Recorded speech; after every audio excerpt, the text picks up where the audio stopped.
La Bastida de les Alcuses ocupa un dels cims de la Serra Grossa, a 741 metres d'altitud, convertit en el segle IV abans de Crist en una de les ciutats ibèriques més importants.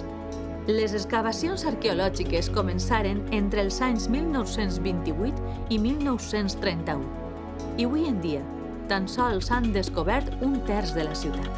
El recorregut de la Bastida ens mostra la muralla, les portes fortificades i un urbanisme complex, amb grans cases agrupades en illes i disposades a una banda i altra del carrer central que recorre tot el poblat. A més, el jaciment compta amb un servei de guies gratuït, panells explicatius i maquetes tàctils per a que les visites siguin completes.